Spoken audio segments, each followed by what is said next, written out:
안녕하세요. 자, 히라보 1에 이어서 히라보 2를 계속하게 됐습니다. 학기가 시작되고 그래서 그런지 좀 수강생도 좀 줄고 그랬는데, 온라인에서 들으시는 분은 얼마나 되는지 잘 모르겠습니다만, 어학이 그렇고, 더군다나 이제 히라보나 라틴어 같은 옛날 언어들이 혼자서 따라하기 굉장히 힘든, 좀 외로운 공부죠, 어떻게 보면. 그래서, 온라인 강의라서 주고받는 이런 건 잘 안 되겠지만, 좀 힘든 공부를 처음 시작하신 만큼, 열심히 계속 이어가실 수 있었으면 좋겠습니다. 그리고, 제가 질문에 직접 답은 못 해드리겠지만, 거기 우리 커뮤니티 게시판 같은데, 수업 중에 좀 이해가 안 되고, 불분명한 것이 있으면, 답변을, 죄송합니다. 그 질문을 올려주시면 제가 답을 해드릴 테니까, 편하게 그걸 활용해 주시면 되겠습니다. 오늘은 히라보 2 처음 또 다시 시작하는 거고 해서, 일단, 히라보 1에서 했던 얘기들을 좀 간단하게 정리를 한번 하고 8과로 넘어가는 방식을 하겠습니다. 그래서 먼저 앞부분을 쉬는 시간 전까지 다시 정리를 좀 해볼 텐데요. 그 전에 갖고 계셨던 그 복사물, 1과서부터 시작되는 복사물을 찾으셔서 거기서부터 쭉 정리를 좀 해보겠습니다. 아마 시간이 우리가 독해까지 다 훑어보긴 힘들 것 같고 시간 되는 대로 1시간이나 보다 조금 더 해도 되는 거니까 그 정도 생각하고 시작을 하겠습니다. 먼저 이제 1과인데요. 1과는 이제 그리스 알파벳하고 구두점 이런 얘기니까 히라보 2를 들으시기로 했으니까 알파벳은 어느 정도 이제 익히셨으리라고 생각하고 여기 기본 알파벳은 이제 넘어가겠습니다. 강순표, 약순표 이런 거 이제 기억해 두시고요. 거기서 보면 그 모음으로 시작했을 때 그 모음 위에다가 기호가 계속 있었죠. 이런 기호를 붙이느냐 아니면 이런 기호를 붙이느냐 거울상처럼 돼 있는데 이거는 이제 원래의 모음 가대로 그냥 발음하시면 되고 이거는 우리말로 하면 히읗을 초성에 넣어서 발음을 하시면 돼요.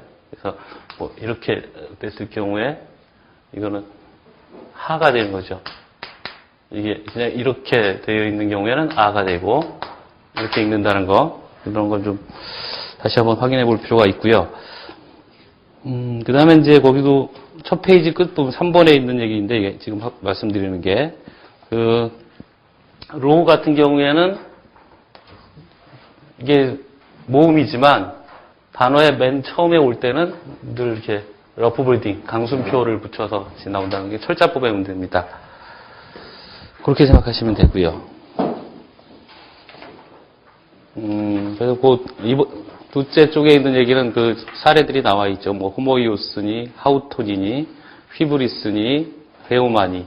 그래서 이렇게 로가 시작되는 말에 강순표가 붙어 있으니까 약간의 흐 발음을 좀 넣어주는 경향도 좀 있는데요. 그래서 레와 해 중간 정도로 불어나 이런 쪽에서 나오는 발음 비슷하게 하실 수도 있겠죠. 그 다음에 4번이 감마가 이제 감마, 카파, 크시, 키 앞에서 감마가 붙어 있을 때는 받침 이응 발음이 난다 이렇게 돼 있죠. 그래서 거기 얘가 있는 것처럼 감마가 연달아 있죠. 그래서 아그겔로스가 아니라 앙겔로스 이렇게 된다는 얘기요. 그 다음에 아그퀴라가 아니라 앙퀴라, 라링스, 앙쿠사 이렇게 된다는 얘기입니다. 그다음에 이중자음 얘기 있고 발음의 길이에 대한 얘기 있고요. 7번을 보시면 이중 모음이 나오는데 발음이 달라지는 경우가 있고 안 달라지는 경우가 있습니다. 그래서 아이는 그대로 발음이 되고 아우는 아위가 아니라 아우로 발음이 나고 엡실론, 윕실론도 에위가 아니고 에우라고 발음을 하고 에타 윕실론도 마찬가지죠. 에위, 에우 이렇게 발음이 되고요. 그 다음에 오이는 똑같고 오미크론 윕실론은 오위가 아니라 우. 그 다음에 윕실론 이는 이제 붙여서 우리 복모음처럼 발음하면 되니까 위 이렇게 발음하면 됩니다. 그 그다음에 이오타가 알파, 에타, 오메가 밑에 있는 경우에 뭐 발음은 하지 않고 표기만 한다. 뭐 이게 이오타 서브스크립트라고 부르거든요. 아래에 쓰는 이오타 뭐 이렇게 번역을 해놨는데요. 그렇게 하고 뭐 그리스 물음표는 우리 영어식 표기와는 좀 달라서 영어의 세미콜론에 해당하는 걸 이제 물음표로 사용한다는 얘기 있고요. 그다음에 세미콜론은 마침표를 좀 위에 찍어준 모양대로 세미콜론을 대신하고요. 그다음에 마침표, 쉼표는 영어, 한국어에서 쓰는 표기 방식과 동일하다. 그런 얘기가 이제 일과에 있었던 얘기입니다. 쭉 예시가 되는 단어들이 많이 나와 있는데 이건 뭐 그냥 예시가 될 뿐만 아니라 영어에서 이제 영어의 어원이 되는 말들이기도 합니다. 그래서 좀 중요한 말들인데 이건 뭐 일일이 설명하기 너무 길고요. 밑에 뭐 주석도 좀 달아놨으니까 같이 보시면서 이해하시면 될 겁니다. 이과는 액센트인데 액센트는 이게 히라보의 중요한 것이긴 하지만 사람 발목을 붙잡을 수도 있는 뭐 규칙이 좀 복잡하고 어려워서 이게 이제 히라보 자체가 구술문화 전통 속에서 발전해 온 것이라서 아마 이런 이제 복잡한 액센트 규칙이 있을 겁니다. 이건 뭐 생내적으로 배웠던 그래서 뭐 자연스럽게 액센트를 익히고 이랬었던 사람들한테는 큰 문제가 안 될 수 있겠지만 저희한테는 좀 복잡한 문제를 일으키거든요. 근데 특히 이제 시를 하거나 이럴 때는 이제 액센트 규칙이 중요한데 산문을 읽고 독해하는 수준에서는 액센트 규칙이 그렇게 중요한 게 아니라서 몇 군데만 이제 짚어놓고 하겠습니다. 액센트가 일단 3개가 있다는 거. 이렇게 찍는 액센트와 뭐 이렇게 찍는 액센트 그리고 이렇게 3개가 있습니다. 이게 불어에는 그대로 액센트가 남아있죠. 뭐 그래서 에큐트, 그레이브, 뭐 서컴플렉스 이렇게 부릅니다. 막상그라브 뭐 이런 말들이 있죠. 시콩플락스 뭐 그런 말들이 불어에 있는데 원래는 이게 이제 음의 고조를 표시하는 거였어요. 그러니까 저는 강하게 발음하는 게 아니라 높이 발음하는 거죠. 그러니까 저 에큐트 액센트는 음을 높이 하는 거고 그레이브는 낮게, 서컴플렉스는 뭐 올라갔다 내려오는 방식이었다는 거죠. 그래서 실제로 발음하면 좀 우리 듣기에는 약간 웃길 수도 있는데 고어가 돼 나서 이제 시를 읽는 사람은 좀 중요하게 생각을 합니다. 그리고 또 하나가 그 음절을 세는 방식이거든요. 액센트가 이제 음절에 따라서 달라지기 때문에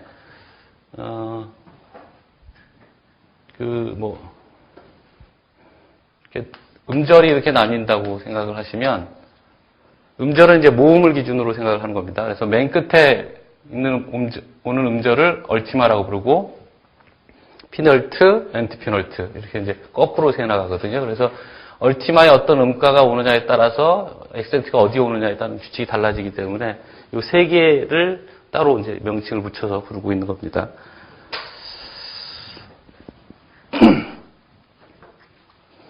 그 밑에 있는 얘기 이제 에큐트, 그레이브, 서컴플렉스 얘기가 있고요. 뭐 거기에 이제 뭐 첫째 음절에 에큐트가 오면 옥시톤이고 뭐 이런 얘기 복잡한 얘기가 있습니다만 일단 이거 먼저 넘어가지요.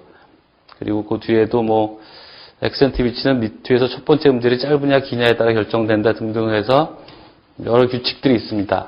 근데 뭐 보면 볼수록 헷갈리는 거고요. 사실은 히라보 문법을 다 끝내고 문장을 좀 읽고 뭐 책 같은 거 한 권 읽고 뭐 이러고 다시 보면 좀 새록새록 좀 재밌는 부분이 되긴 하는데 이것도 나름대로 이제 그 언어학 쪽에서는 나름의 규칙이라서 정합성을 갖고 있는 규칙이거든요. 그래서 재밌어지는데 지금 당장은 이제 머리만 아픈 그런 규칙들입니다. 히라보 일 할 때 좀 자세하게 설명은 했었거든요. 그래서 좀 궁금하신 분은 히라보 일 부분을 다시 한번 참고를 하셔도 되겠습니다. 뭐 액센트 있는 거고 없는 거 이런 게 있습니다. 5쪽에 있는 얘기죠. 그래서 뭐 후저보와 전저보에는 액센트가 없다 이런 말이 셋째 줄에 있는데요. 후저보가 뭐고 전저보가 뭔지 이런 얘기는 그 5페이지에 19번 주석에 있습니다. 후저보에는 정관사에서 호, 해, 호이, 하이 그리고 전치사 엔, 에크, 에이스, 에이, 호스 이런 것들 부정어 우 일단 단음절들이 많죠. 그러니까 아까 복모음 말씀을 드렸는데 복모음이냐 단모음이냐 이걸 구별하는 게 왜 중요하냐면 이제 복모음은 하나의 음가로 치거든요. 그래서 그러니까 호이라고 해도 오미크론과 이오타가 있다 해서 두 개의 음절이 되는 게 아니라 호의는 복모음이기 때문에 하나로 치는 거죠. 뭐 그렇게 이제 생각을 하시면 되고. 자, 그 다음에 이제 문법적인 얘기가 이제 3과부터 나옵니다. 6쪽에 해당하는 겁니다. 히라보 명사가 격변화하고 형용사도 같이 격변한다. 이건 이제 히라보 2를 들으시는 분들이니까 이제 조금 아실 텐데, 격변화라는 게 이제 문법적 위치에 따라서 달라지는 거죠. 그러니까, 주어의 역할을 하느냐, 그 명사나 형용사가. 일단 명사를 중심으로 생각을 하셔야죠. 그러니까, 명사가 주어의 역할을 하느냐, 뭐 목적어 역할을 하느냐, 아니면 어떤 간접 목적어, 뭐 역격이라고 하는데 그런 역할을 하느냐, 아니면 누구를 부를 때 호칭으로 사용하는 그런 문법적 의미를 갖느냐에 따라서 단어의 모양이 달라지는 거죠. 그래서 뭐 무조건 바뀔 수는 없고 안 바뀌는 부분과 바뀌는 부분 이게 구성돼서 이제 격변화라는 걸 일으킵니다. 그래서 이 히라보 격변화 방식도 좀 몇 가지 종류가 있습니다. 그래서 여기 이제 3과에 나오는 건 제1격변화, 제2격변화 두 가지가 이제 소개된 거고, 아가토스는 이제 형용사인데, 좋은이라는 뜻입니다.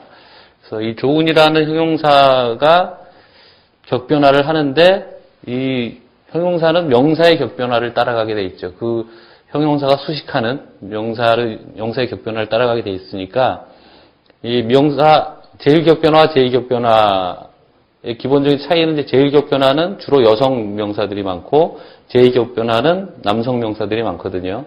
그래서 남성 명사냐 여성 명사냐에 따라서 아가토스도 바뀌는 방식이 다른 겁니다. 그래서 지금 아가토스로 소개되어 있는 건 이제 사전에 보면 이게 이제 기본형으로 나오는 거거든요. 그래서 이게 남성 단수 주격 형태의 형용사 변화 형태입니다. 그래서 일본에 나오는 얘기는 뭐 그리스어에는 단수 복수 외에도 쌍을 가리키는 쌍수라는 게 있다. 뭐 손이 두 개라든가 눈이 두 개라든가 뭐 귀가 두 개라든가 또는 뭐 두 사람 특히 이제 그 둘을 커플로 묶어야 할 필요가 있을 때 뭐 이럴 때 이제 쌍수를 쓰는데 그러니까 호메로스 시절 그러니까 히라보의 초창기 시절에는 많이 썼다가 점점 이제 플라톤이나 아리스토텔레스 시대로 오면서 점점 사라지는 추세거든요. 그래서 이 우리 쓰는 교재에서도 본문에는 안 다루고 따로 이제 부록 부분에다 이제 묶어놨습니다. 그래서 뭐 아티카 지방의 고전 그리스어에서 대부분 쌍수는 자연쌍에 재현되어 있고 뭐 등등의 얘기가 있습니다. 이번에 나오는 얘기가 이제 그리스어에 세 가지 성이 있어서 남성, 여성, 중성. 뭐 영어만 하신 분들은 좀 낯선 얘기인데 그 단어 자체에 이제 성을 부여하고 있습니다. 그리스어에. 그러니까 독일어에도 있고 뭐 불어에도 있습니다. 남성, 여성, 중성. 그리고 격이 5가지가 있어서 아까 말씀드린 것처럼 주격, 소유격, 역격, 목적격, 혹격 5가지 격이 있고요. 편의상 이걸 이제 1, 2, 3, 4, 5 번호를 붙이기도 합니다. 그래서 1격, 2격, 3격, 4격, 5격인데 이건 뭐 직접적인 그 부분 문법적 용어는 아니고요. 편의상 붙인 겁니다. 그래서 어떻게 이걸 순서를 늘어놓느냐에 따라서 다른 방식을 채택하는 것도 있으니까 절대적이라고 생각하실 필요는 없습니다. 그래서 아가토스의 격변화가 같이 있고요. 여기 제가는 없는데 거기 아가토스 변화를 보시면 아가토스, 아가투, 아가토, 아가톤, 아가테 뭐 이런 식으로 되어 있습니다. 이게 남성의 경우 단수 아가테, 아가테스, 아가테, 아가텐, 아가테 이게 여성의 경우 중성은 아가톤, 아가투, 아가토, 아가톤, 아가톤 5번째가 이제 혹격에 해당하는 거고요. 복수도 같은 방식으로 이제 되어 있고, 뭐, 낯설고 복잡하니까 좀 비슷한 형태들을 좀 모아서 같이 묶어서 이해해 두시면 좀 편합니다. 그러니까 뭐, 복수 같은 경우에, 그러니까 속격, 또 뭐는 소위격이라고 하죠. 소위격과 역격. 이 형태들이 좀 비슷하죠. 그러니까 아가톤이라는 점에서는 남성, 중성, 여성이 다 똑같고, 그 다음에 뭐 아가토이스, 아가타이스, 아가토이스 뭐 이렇게 조금씩 다르고요. 그 다음에 이제 뭐 거기 중성 같은 경우에 주격과 목적격이 같죠. 아가타, 아가타 뭐 이런 것들을 이제 묶어서 좀 해두시면 머리에 넣어두시기 좀 편할 겁니다. 그래서 아가토스를 이제 대표로 든 이유가 형용사 아가토스가 명사 제2격변화와 상당수의 뭐 명사 제1격변화의 어미 변화를 보여주는 좋은 예라서 이제 소개가 된 거고요. 이제 여기 뭐 예외로 나오는 게 호도스 같은 여성 명사입니다. 그러니까 뭐 대충 감을 잡으셨겠지만 오미크론 시그마로 끝나는 경우가 대부분의 경우가 이제 남성이고 그래서 제2격변화에 속하는 건데 호도스 같은 경우에는 형태는 이렇게 돼 있으면서 여성 명사로 구별이 돼 있습니다. 그래서 이걸 뭐 호도스, 호도 뭐 이런 식으로 해서 제2격변화 형태를 취하고 있는데 형용사는 여성 형태를 따라가는 거죠. 그러니까 제1격변화를 합니다.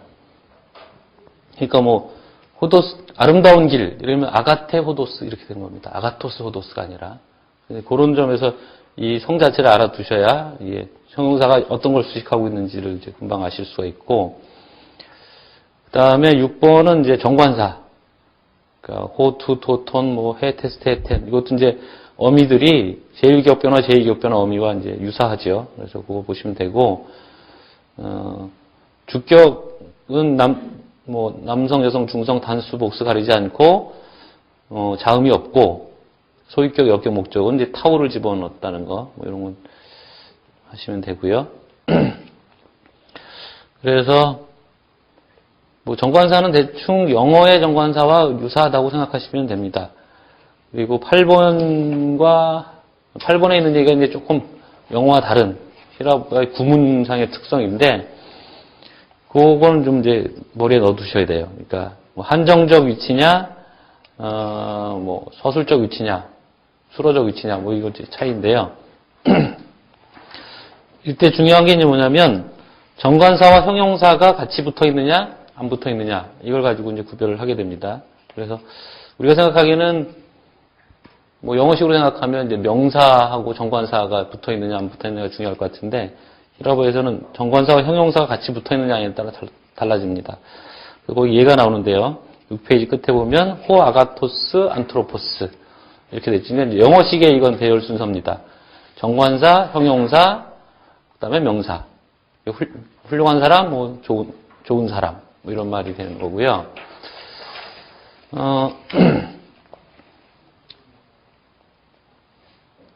이게 이제 영어식의 배열이지만 히라보에서 더 잘 쓰는 배열 방식은 호 안트로포스, 호 아가토스 이렇게 된 거죠. 그러니까 명사에도 관사가 붙어 있고 정관사가 붙어 있고 형용사에도 정관사가 붙어 있습니다. 이런 경우에 이제 이 말의 의미가 역시 좋은 사람 또는 뭐 훌륭한 사람이라는 뜻이라는 거죠. 때로는 이제 명사에는 관사가 빠지고 형용사 앞에만 관사가 붙어 있는 경우 이 배열 순서도 있습니다. 아가토스, 호, 아가토스. 안트로포스, 호, 아가토스. 이렇게 되는 것도 여전히 좋은 사람이라는 뜻입니다. 형용사 자리에 뭐 소유격이나 이런 것이 와서 결국 이제 한정적 위치라는 게 명사의 의미 범위를 이제 줄여주는 거거든요. 좀 구체화시키는 거니까 이 형용사 자리에 이제 소유격 같은 것도 올 수 있는 거죠. 그래서 호, 퀴로, 필로스 그러면 필로스의 친구라는 뜻이 되는 겁니다. 퀴로스가 원형이고 이 퀴로는 이제 속격. 형태로 된 거니까요.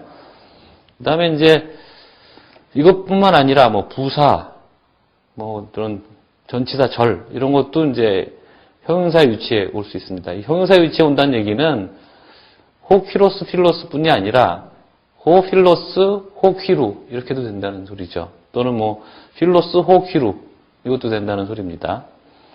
호이토테 안트로포이 이건 이제 부사가 온 경우인데 이거는 그때 사람들 이란 말입니다. 그러니까 영어하고는 좀 다르죠. 이런 경우에는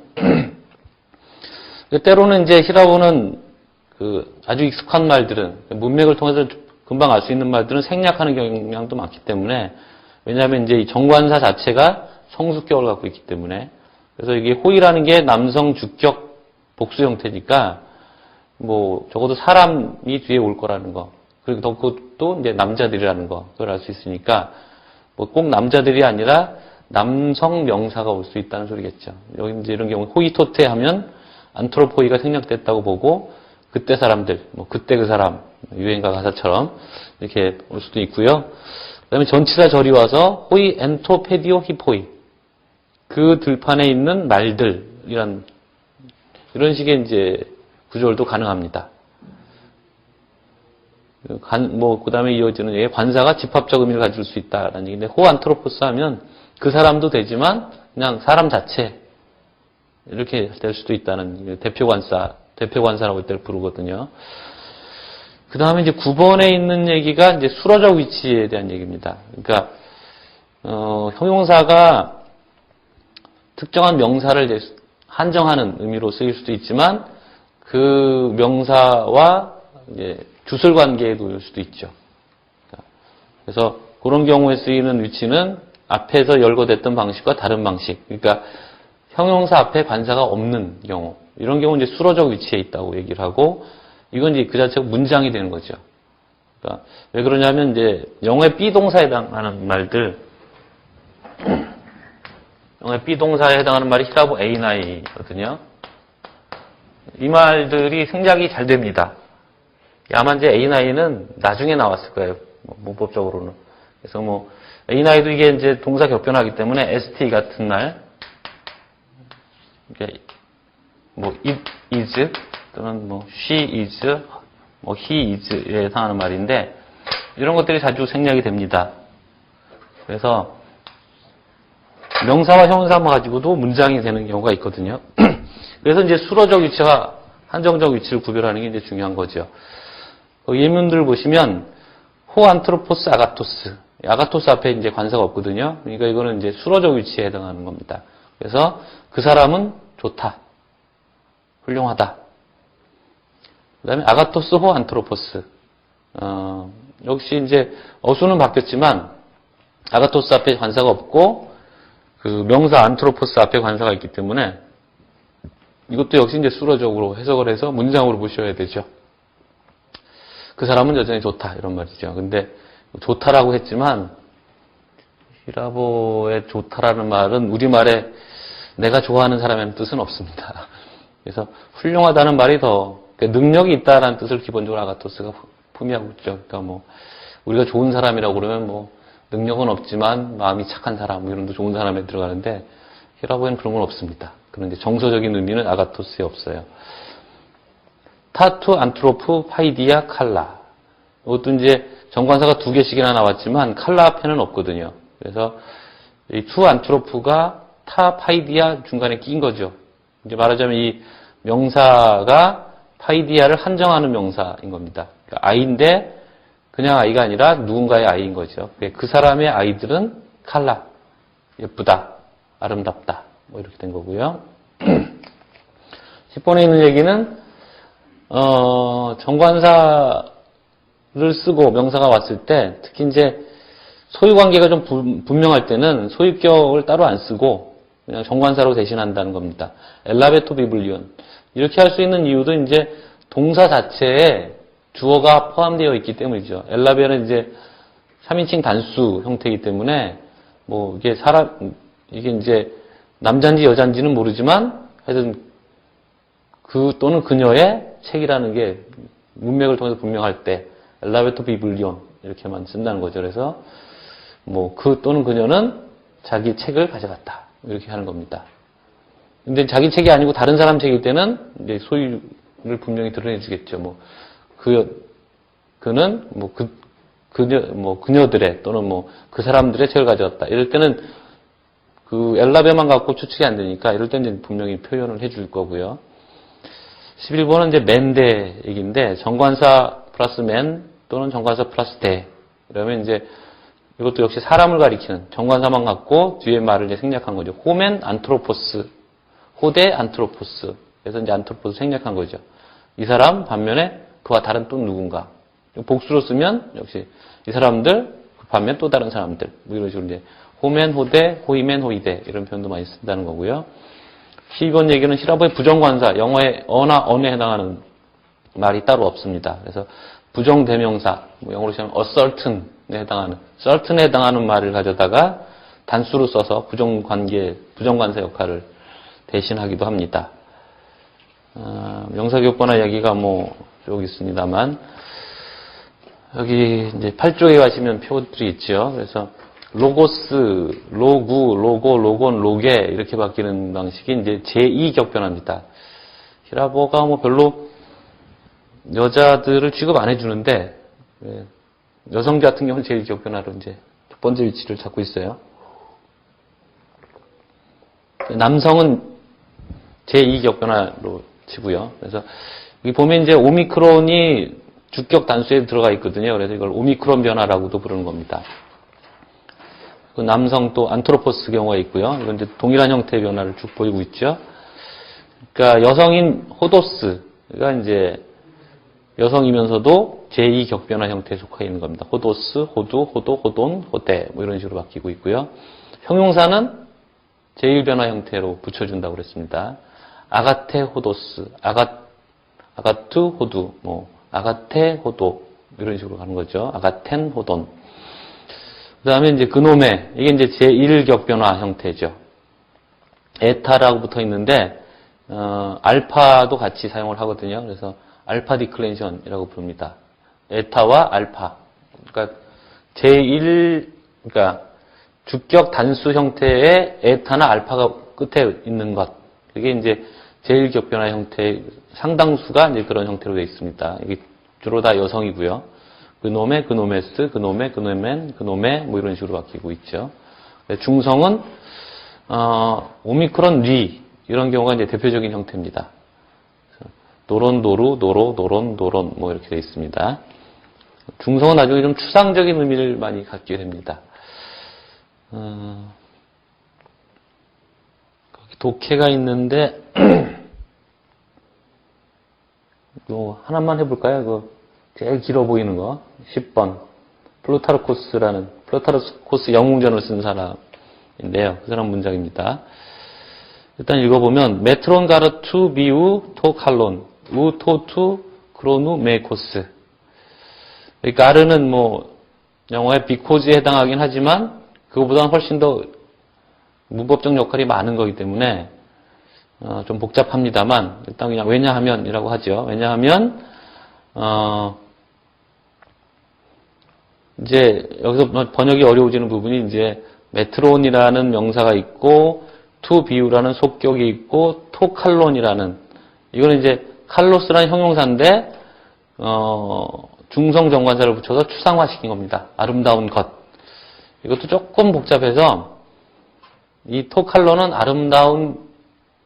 아름다움의 특성을 가진 사물도 되지만 아름다움 자체도 돼요. 그러니까 그 속성 자체를 가리키기도 하거든요. 그러니까 플라톤 같은 사람, 뭐 이데아를 얘기한다는 플라톤 같은 사람이 이제 토 칼론이라고 하면 문맥에 따라 이제 복잡해지죠. 그래서 뭐 아름다움을 가진 어떤 것일 수도 있지만 아름다움 자체가 또 토칼론이란 말로 표현되기도 합니다.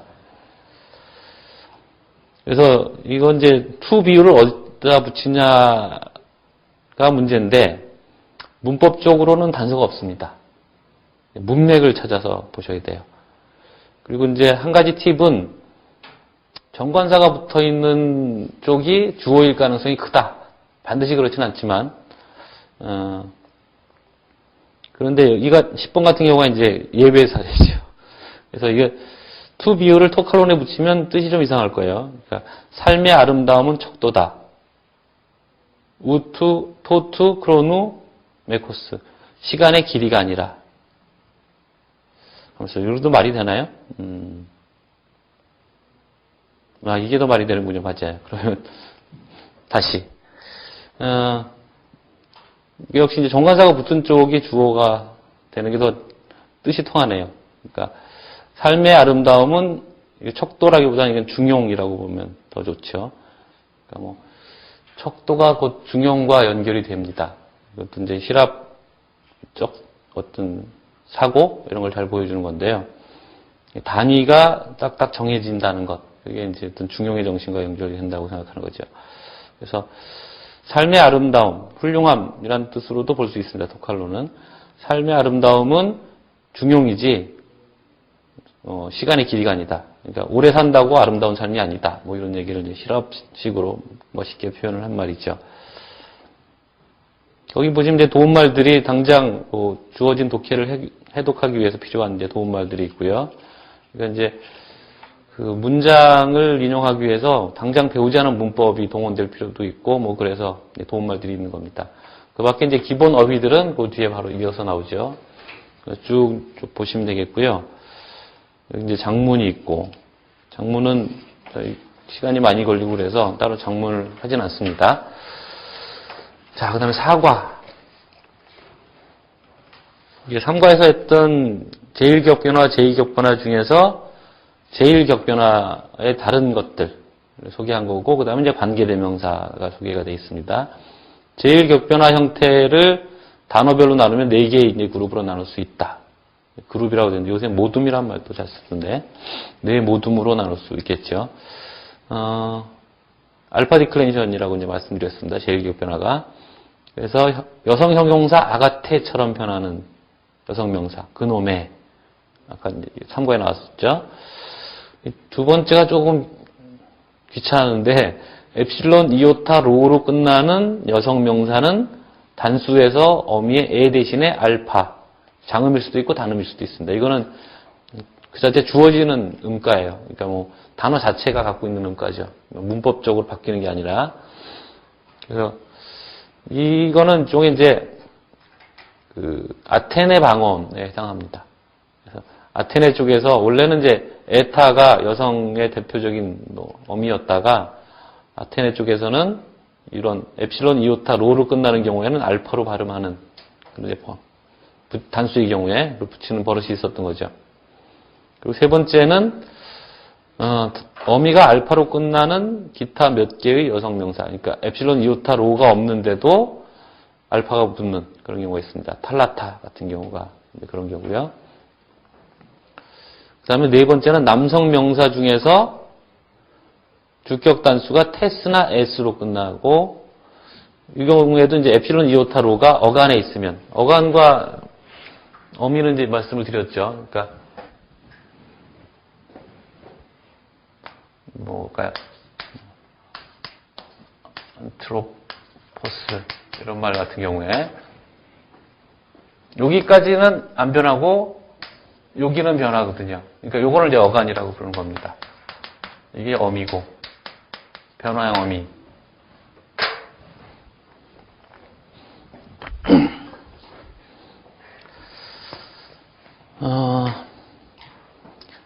그래서 테스나 S로 끝나는 경우, 그럼 이제 소위격 단수가 우로 끝나는 경우, 남성 명사를 하더라도 주격 단수와 소위격 단수 이외에는 모두 아가테처럼 변화한다. 이렇게 되어 있습니다. 이건 뭐 무슨 얘기인지는 직접 표를 보시면 좀 금방 더 이해가 빨리 되실 거고요. 명사 제1격 변화는 복수해서 똑같이 격 변화한다. 그러니까 이제 아까 계속 단수에 한정해서 알파로 바뀐다 뭐 이런 얘기가 있었으니까 복수는 이제 똑같은 겁니다. 3번 얘기는 뭐 장단음에 관한 구별이니까 일단 그냥 넘어가시고요. 형용사가 역시 여기도 이제 대비가 되고 있습니다. 악시오스라는 형용사가 있죠. 장음 알파를 가진다 뭐 이제 규칙, 발음 규칙에 대한 얘기가 있고요. 여기 태아 같은 경우에 보면 여신이 되는 건데 태아, 태아스, 태아, 태안, 태아 뭐 이렇게 돼 있어요. 그러니까 어간에 엡실론이 있죠. 그래서 알파가 붙은 거죠. 근데 복수에서는 그냥 태아이, 태온, 태아이스, 태아스, 태아 이렇게 바뀌는 겁니다. 그러니까 에타의 경우와 똑같죠. 그래서 뭐 탈라타 같은 경우에도 이 탈라타 같은 경우는 주격 단수만 이렇게 돼 있고 나머지는 에타로 다시 돌아간 겁니다. 탈라테스, 탈라테, 탈라탄. 여기 이제 목적격은 다시 알파로 오고 호기격 다시 알파 있고 그러니까 소유격과 역격은 에타를 유지한 거고요. 그 다음에 이제 복수는 다 똑같죠. 탈라타이, 탈라톤, 탈라타이스 뭐 이렇게 됐고요. 페이라 같은 경우에도 엡실론, 이오타로 세 가지가 다 있네요. 여기 페이라는. 그 경우에는 이제 역시 알파 그리고 복수는 똑같고 스트라티오테스는 남성인데 이런 경우에 스트라티오2 이 남성 형태를 소유격 형태에서 보여주고 그 다음에 이제 스트라티오테, 텐, 타 그래서 탈라타의 경우와 비슷하죠. 그리고 스트라티오타이 복수는 이제 똑같고 형용사도 이제 악시오스 이오타가 들어가 있어서 이걸 또 이제 제1격 변화 형태에 속하는 거긴 한데 형용사니까 이제 고유의 값을 갖는다기보다는 수식하는 것에 따라가는 거죠. 악시아, 악시아스, 악시아, 여성 같은 경우에 악시안, 악시아 이렇게 알파로 따라가는 겁니다. 그러니까 아가토스 같은 형용사는 여성일 때 아가테, 아가테스, 뭐 이렇게 됐던 거였는데 악시아라는 형용사도 일종의 이제 제1격변화 중에서도 엡실론 이오타로가 들어간 그 형태를 취하기 때문에 알파가 되어 있는 겁니다. 그 다음에 이제 6번, 5번은 이제 뭐 연습이니까 넘어가고요. 6번 11조 끝에서 넘어가시면 관계대명사인데요. 관계대명사는 정관사와 유사합니다. 근데 정관사에는 그 타우가 붙어 있었는데 타우가 없고, 그리고 이제 주격 단수와 복수 형태에서 조금씩 다르죠. 그러니까 정관사였을 때는 호였는데 여기는 호스죠. 그러니까 제2격변화 형태의 어미 모습과 똑같습니다. 호스. 그다음에 해. 그다음에 중성은 토가 아니고 호. 그리고 이제 확실히 구별해야 할 수 있는 건 그 정관사에는 액센트가 없었습니다. 아까 이제 정관사가 없는 그 사례들 중에 하나가 나왔었죠. 그러니까 액센트가 없는 사례들 중에 정관사가 나왔었죠. 근데 관계대명사는 액센트가 붙어 있습니다. 그래서 그걸로 이제 구별을 하셔야 돼요.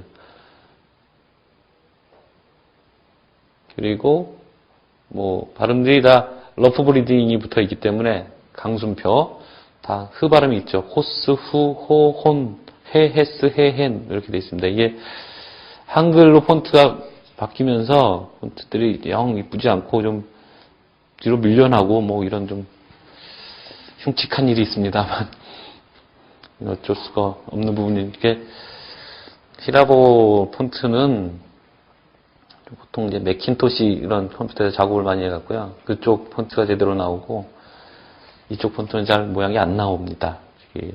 IBM 컴퓨터 쪽에 이것들은. 그리고 중요한 게 7번인데요.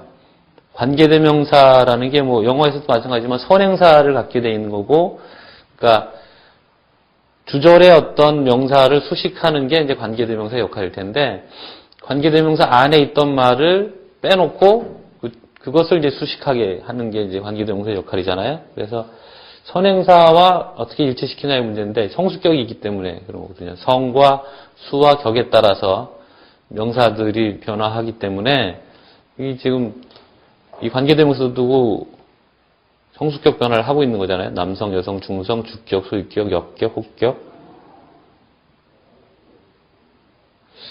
이게 좀 이상하군요. 목적격을 혹격이라고 적어놨네. 예. 그 도표에 보시면 주격, 소유격, 역격, 혹격이라고 되어 있는데 혹격이 아니고 목적격입니다. 혹격은 뭐 없죠. 관계대명사는. 그래서 관계대명사의 선행사와 관계대명사를 성수격을 어떻게 일치시키냐 하면 성과 수는 선행사와 맞춰주고 격은 관계대명사의 그 절에서 원래 그 선행사가 차지하던 문법적 역할에 맞춰주는 겁니다. 그래야 이제 그 관계대명사 안에서 그 선행사가 어떤 역할을 했는지를 보여줄 수가 있으니까.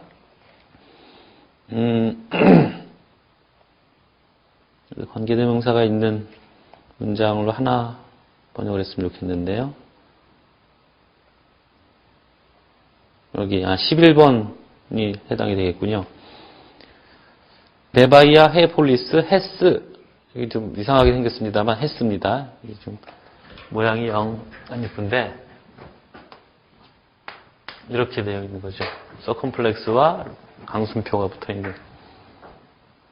해가 아니고 헤스죠.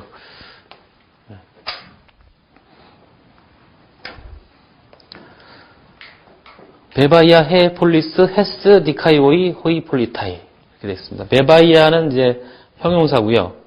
헤폴리스 정관사와 명사. 이게 이제 주어겠죠. 그래서, 나라인데,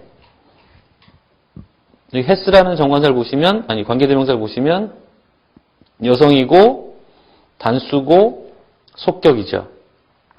그러니까 헤폴리스라는 게 이제 선행사거든요. 그래서, 그 헤폴리스 자체가 여성이고, 단수죠. 성수는 지금 거기다 맞춘 건데, 지금 헤폴리스는 이 주절의 문장 안에서는 주격 형태인데 헤스는 소유격 형태잖아요. 그러니까 이게 해스가 된 이유는 원래 헤폴리스가 디카이오이 호이 폴리타이라는 문장 안에서 속격 위치였다는 거죠. 그러니까 테스폴리스가 이제 이 관계문 안에 들어가 있었던 겁니다. 그래서 나라의 시민들이 이거 호이 폴리타이에 붙이면 좋겠죠. 그래서 나라의 시민들이 정의로운 그 나라는 메바이야, 뭐 확고하다, 확고부동하다, 뭐 든든하다 이런 말이죠. 흔들리지 없다 뭐 이런 말이거든요. 메바이아가 된 이유도 폴리스가 여성 단수이기 때문에 메바이아가 된 겁니다. 그리고 주격 형태고요. 도움말들 쭉 있고요. 어휘 나와 있고 4과부터는 이제 복습이 있죠. 3과부터 문법상 제대로 나왔기 때문에 3과에 관련된 얘기를 복습하는 의미에서 복습이 항목이 따로 있습니다. 쭉 보시고요. 그 다음에 5과. 이제 5과는 이제 동사가 처음 나옵니다. 히라보가 이제 명사들과 형용사들이 격변화를 할 뿐만 아니라 동사들이 또 인칭 변화라는 것까지 합니다. 그래서 히라보는 기본적으로 인칭 변화를 하기 때문에, 그러니까 그 동사가 지금 그 문장 안에서 뭐 주어를 단수로 갖고 있느냐, 복수로 갖고 있느냐 이거에 따라서, 그리고 그 주어가 1인칭이냐, 2인칭이냐, 3인칭이냐에 따라서 어미 변화를 해서 그걸 보여줍니다. 그러니까 일단은 별도의 주어가 필요 없습니다. 그러니까 필요한 경우에는 이제 밝혀주지만 뭐 문맥에서 분명한 경우는 이제 밝혀주지 않거든요. 왜냐하면 그게 뭐 단수, 복수, 1인칭인지 3인칭까지는 구별이 되기 때문에 히라보의 뭐 어려운 점이기도 하고 또 히라보의 장점이기도 한 부분입니다. 규칙 동사 5과 현재 직설법 능동태와 미래 직설법 능동태, 간접 구문에서 뭐 부정사용법 몇 가지를 얘기하는데, 이거 뭐 이제 직설법, 뭐 가정법 이런 건 알고 계시죠. 근데 영어 같은 경우에는 이제 조동사들을 활용해서 이런 뭐 직설법, 가정법 이런 것들을 보여주는데, 히라보엔 조동사가 없습니다. 본동사들만 있죠. 그래서 그 동사를 가지고 구별해 주는 게 아니고, 조동사를 가지고 구별해 주는 게 아니라 그 동사의 어미 자체를 바꿔서, 그것도 이제 인칭 변화를 함으로 해서 그게 직설법인지 뭐 가정법인지 또 보여주고, 능동인지 수동인지 이런 것도 이제 보여주는 겁니다. 그래서 동사가 훨씬 더 현란하게 바뀌죠. 종류도 많고. 현재, 미래도 역시 마찬가지입니다. 그러니까 뭐 영어에 뭐 will이나 이런 것 조동사가 없기 때문에 자체가 바뀝니다. 그래서 1번에 나오는 얘기는 이제 그리스어 동사는 세 개의 태를 갖는다. 보이스, 그러니까 능동태, 수동태. 이건 이제 영어에 있는 건데, 중간태는 영어에 없죠. 영어에는 이제 문법적 장치를 통해서 보여주는 건데, 제귀대명사를 사용하는 동사의 경우와 같은 겁니다. I wash myself. 이렇게 나는 내 자신을 씻는다. 뭐 이런 거를 히라보는 이제 동사로 보여주는 겁니다. 그래서 이제 중간태가 일종의 제귀용법과 비슷하다고 생각하시면 되고요. 그래서 주어가 하는 행위가 뭐 자기 자신에게 그 행위가 오거나 아니면 자신의 관심과 관련되어 있는 행위를 할 경우 이런 겁니다. 그래서 또 히라보의 법은 무드는 6개가 있어. 직설법, 가정법, 기원법. 보통 우리가 뭐 명령법, 부정사, 분사는 무드라고 생각하지 않지만 이것도 이제 여기 다 넓은 범위에서 집어넣어서 6개의 무드가 있고, 시제가 7개가 있다. 1차 시제, 2차 시제.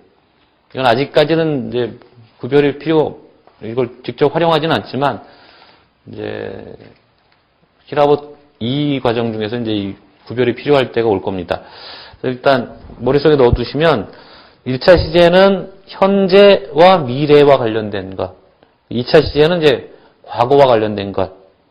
그러니까 2차 시제가 과거라는 게 더 중요하겠죠. 그래서 2차 시제는 히스토리칼이라고 이제 부릅니다. 역사적인 얘기들을 하는 거고.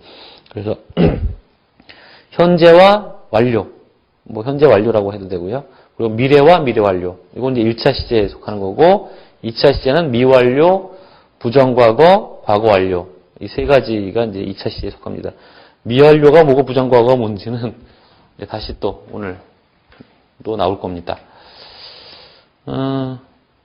거기 뭐 주석도 달려있곤 한데요. 금방 다시 나올 거니까 따로 언급하지 않겠습니다.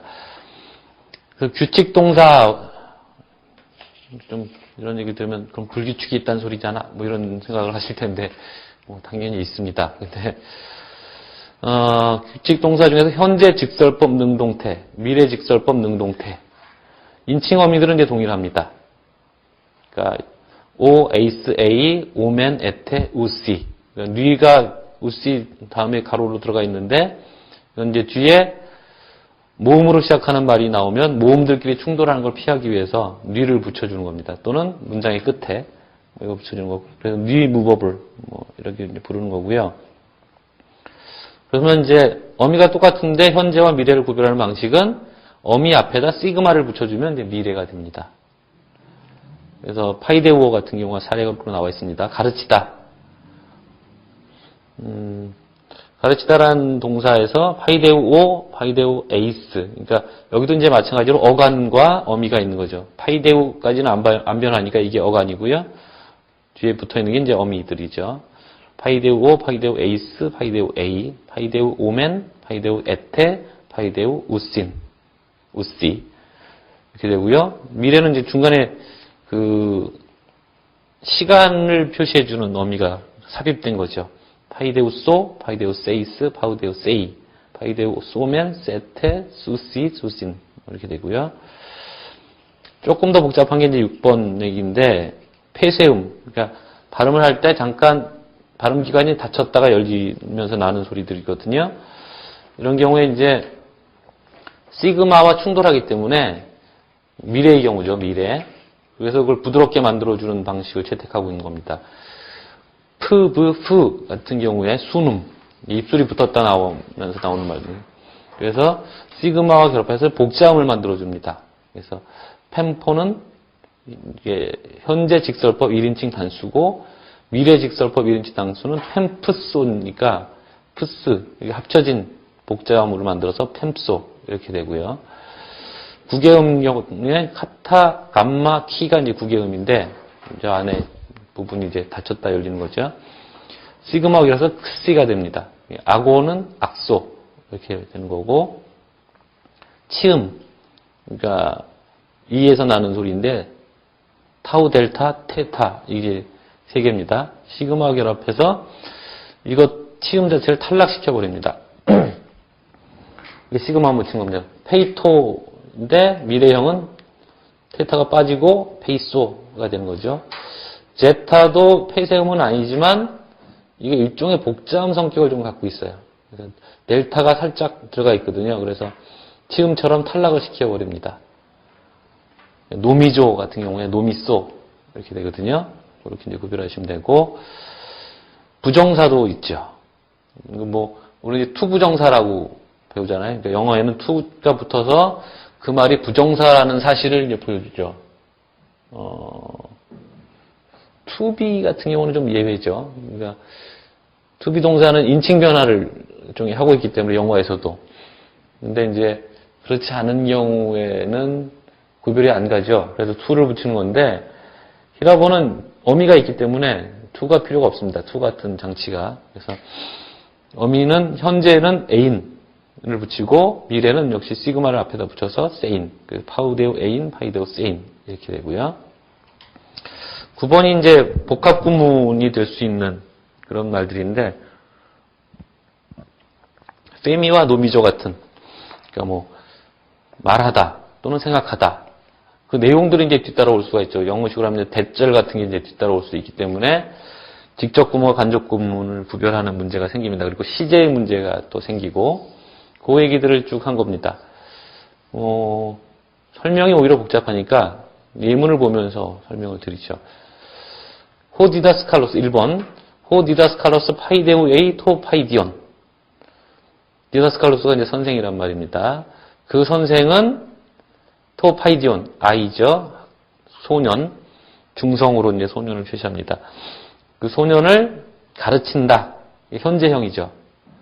그래서 그 선생은 그 아이를 가르친다. 지금 이제 그러고 있는 거겠죠. 그러니까 히라보의 현재 진행형이 따로 없거든요. 영어의 ing에 해당하는 말이 없기 때문에 문맥에 따라서 뭐 가르치고 있다라고 하고 또 되고 뭐 가르친다라고 해도 됩니다. 그러니까 어떤 일반적 사실이면 가르친다가 되겠고 가르치고 있다가 되면 좀 구체적인 사실이 되겠죠. 두 번째 이제 노미제이 같은 이제 생각하다 믿다 뭐 이런 말인데요. 이런 말이 오면 그 노미제인의 내용을 보여주는 구문이 뒤따라올 텐데 노미제인 같은 경우에 이제 인피니티브 그러니까 부정사를 건드릴 수가 있거든요. 그래서 노미제이 톤 디다스칼론 파이데우 에인 토 파이디온 이렇게 됩니다. 그러니까 그는 생각한다. 노미제이가 그 말이죠. 3인칭 단수니까 톤 디다스칼론 목적격이 있고요. 톤이니까 알 수 있죠. 그다음에 파이데우 에인 부정사가 있고 다시 토 파이디온이 있습니다. 이제 명사 격변화를 이제 머릿속에 좀 넣어 두셔야 이 문장이 이제 이해가 될 텐데요. 일단 톤이고 그다음에 칼론이고 칼로스가 원형 주격이었으니까 칼론은 이제 목적격 형태입니다. 정관사까지 붙어 있으니까 좀 분명하죠. 톤 디다스 칼론. 그다음에 토 파이디오는 얄궂게 이제 주격과 목적격이 같아요. 정관사 역시도 토는 주격 단수, 목적격 단수 동일한 형태고요. 파이디온도 마찬가지입니다.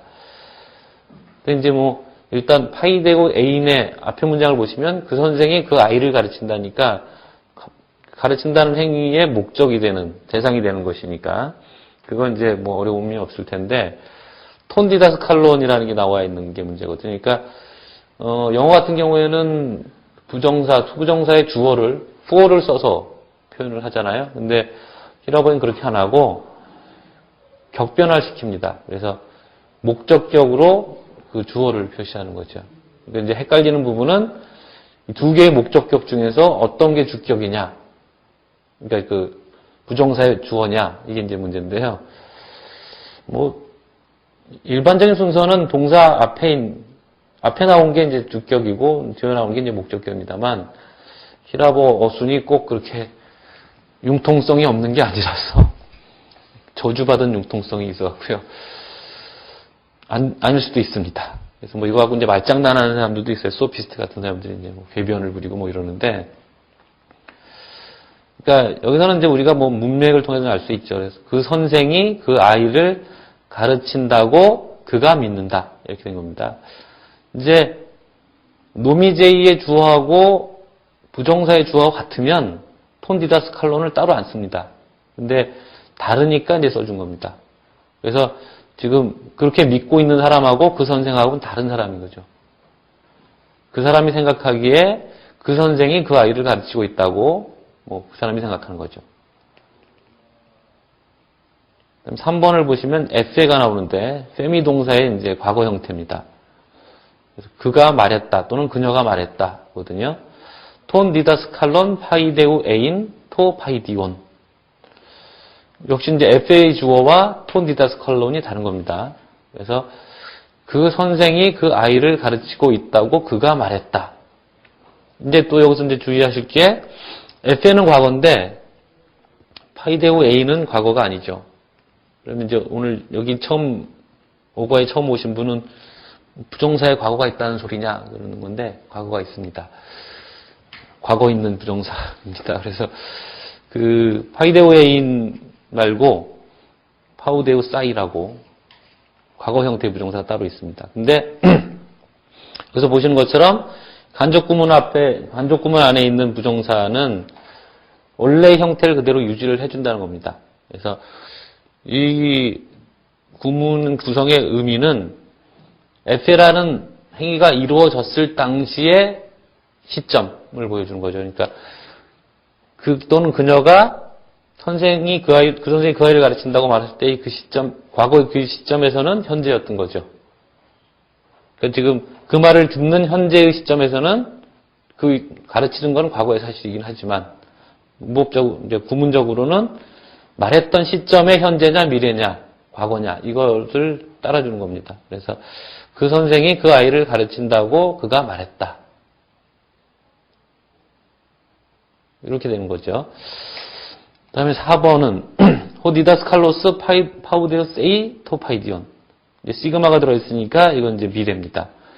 그 선생이 그 아이를 가르칠 것이다. 이건 이제 직접적인 기술이고요. 이제 노미제를 집어넣으면 노미제이톤 디다스 칼론 파우데우스 잉 토파이디온. 그는 선생이 아는 그죠. 그는 그 선생이 그 아이를 가르칠 거라고 믿고 있다. 그러니까 지금 현재의 시점에서 믿는 행위가 이루어지고 있는 현재의 시점에서 그는 미래의 사실에 대해서 믿고 있는 거죠. 가르칠 거라고 믿고 있는 거죠. 6번은 이제 과거로 넘어갑니다. 에페톤 디다스 칼론 파우데우스 에인 토파이디온. 그 또는 그녀는 그 선생이 그 아이를 가르칠 거라고 말했다. 그죠? 그러니까 그 과거에 그 말을 했을 때 그 말을 한 사람의 입장에서는 그건 미래의 일이었던 거죠. 지금은 미래의 일이 아닐 수 있지만 그때는 미래였던 겁니다. 그래서 그 선생이 그 아이를 가르칠 거라고 그가 말했다. 7번은 호디다스 칼로스 에페토 파이디온 파우데우세인. 계속 이제 주절의 주어와 그 부정사의 주어가 다른 경우인데요. 여기는 이제 같은 경우입니다. 그래서 따로 표시를 안 한 거죠. 그 선생은 자기가 그 아이를 가르칠 거라고 말했다. 역시 이제 에페와 파우데우세인 같이 쓰고 있습니다. 그러니까 말한 과거의 시점에는 미래의 어떤 사실을 말한 거죠. 여기는 뭐 구문 연습을 하면서 문장을 많이 봤으니까요. 여기 5과는 일단 문장 번역은 안 하고 넘어가겠습니다. 잠깐 쉬었다가 6과로 이어서 가겠습니다.